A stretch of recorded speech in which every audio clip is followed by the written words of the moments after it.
Madame Meignet-Millefer, vous avez la parole. Oui, merci. Alors, à la lecture de ce rapport, Monsieur le Président, on n'arrive pas à décider si c'est comique ou tragique la manière dont vous tentez sans cesse de vous placer au niveau du débat national. Chaque sujet se résume à un commentaire sur le gouvernement. Alors, on comprend qu'il soit frustrant pour vous d'exister si peu à cet échelon que vous ambitionnez, mais il faudrait, Monsieur Wauquiez, que vous finissiez par réaliser qu'ici, vous n'êtes pas le président des Républicains en campagne permanente contre le président de la République. Ici, on parle d'Auvergne-Rhône-Alpes. Ici, vous êtes, et croyez-nous, nous aussi, nous le déplorons, le président d'une belle et grande région qui mérite mieux que d'être instrumentalisée sans cesse. Alors sinon, sur le fond, rien de nouveau. Comme tous vos discours, votre présentation budgétaire privilégie les effets de communication et travestit la vérité. Mais l'habitude ne nous empêche pas de trouver cela indigne de la deuxième région de France. Et oui, parce que même si vous payez beaucoup d'encarts publicitaires pour clamer le contraire, la région Auvergne-Rhône-Alpes, factuellement, est la deuxième région de France, alors qu'elle devrait même être la première d'Europe parce qu'elle en a la ressource. Mais il faudrait pour cela que votre ambition soit de la faire avancer et non pas de vous afficher comme le meilleur élève de France, une course à laquelle vous êtes d'ailleurs le seul à concourir. Vous dites avoir lutté contre le gaspillage de l'argent public. Vous déclarez être le premier de tous les présidents de région, et loin devant les autres en plus. À tel point d'ailleurs qu'on se demande pourquoi aucun d'eux n'a fait le choix de telles restrictions budgétaires. Alors soit vraiment ils ont tous une gestion calamiteuse de leur collectivité, je suis sûre que vos collègues l'apprécieront, soit ils ne partagent pas votre vision d'une région bien gérée.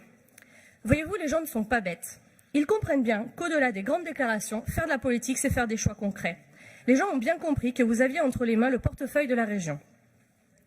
Ils savent bien que quand vous achetez vos encarts publicitaires, vous ne mettez pas cet argent dans les équipements des lycées. Ils savent que quand vous subventionnez encore le Puy-en-Velay, vous ne soutenez pas la commune dans laquelle ils habitent. Ils savent que chaque fois que vous mettez une nouvelle subvention en lumière, 1, 2 ou 3 autres subventions ont été supprimées ailleurs. Car le portefeuille d'une région contient une quantité d'argent constante, mais limitée. Notamment quand on est une région d'ailleurs, parce que les régions ne lèvent pas d'impôts, un truc que vous avez toujours du mal à comprendre. Or, dans ce rapport, vous nous expliquez que vous avez fait des économies, énormément, plus que les autres. Mais la réalité, c'est que vos économies ont été faites sur le dos des Auvergnats et des Rhône-Alpins. Ce sont leurs associations qui n'ont plus reçu d'aide, leurs équipes sportives, leurs entreprises, leurs bénévoles qui n'ont pas été entendus par la région. Tout ça pour que vous puissiez rendre une copie exemplaire à la banque. Bravo. Alors bien sûr, la banque est contente. Vous avez drastiquement diminué les dépenses de fonctionnement et augmenté l'investissement. Dit comme ça a l'air super bien. Mais en réalité, ça veut dire quoi ? Les dépenses de fonctionnement, c'est ce qu'une structure doit dépenser tous les mois pour pouvoir fonctionner. Rapporté à la famille, c'est le caddie de course, l'électricité, le chauffage, le loyer. Vous savez, tous ces trucs qui brillent pas beaucoup, mais dont on a besoin. Pour une structure régionale, c'est la même chose. Ce sont les loyers des bâtiments, ce sont les salaires des gens. C'est en somme, et c'est là qu'on se dit que le terme est quand même drôlement bien trouvé, ce qui permet à une région de fonctionner. Donc vous vous gargarisez du fait que vous avez drastiquement réduit la capacité de la région à fonctionner, et je vous le confirme, on l'a bien vu. Vous allez nous dire, ah oui mais non, j'ai réduit les dépenses de fonctionnement, mais les dépenses d'investissement, elles augmentent. Alors évidemment, parce que ça aussi, c'est de la com. Parce que les dépenses d'investissement, ça veut dire concrètement que la région est là au départ pour lancer un programme avec un joli nom, ou pour inaugurer quelque chose, cocktail et photos dans le journal à l'appui bien sûr. Mais une fois que le lancement est fait, il n'y a plus personne. Vous avez inventé la politique régionale à courte durée, vous l'avez précarisée à l'extrême. Alors oui, vous coupez du ruban au maître, mais tout cela de manière tout à fait clientéliste.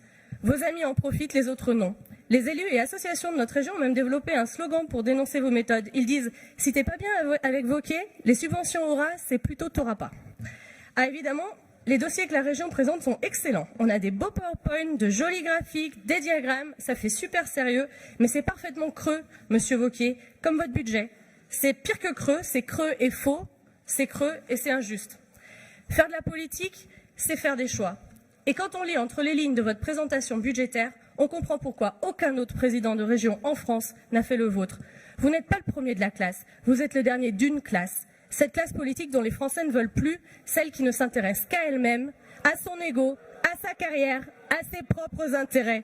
Partout ailleurs, les élus responsables de droite et de gauche se battent pour transformer cette Europe abîmée et maltraitée en une Europe forte et rassembleuse.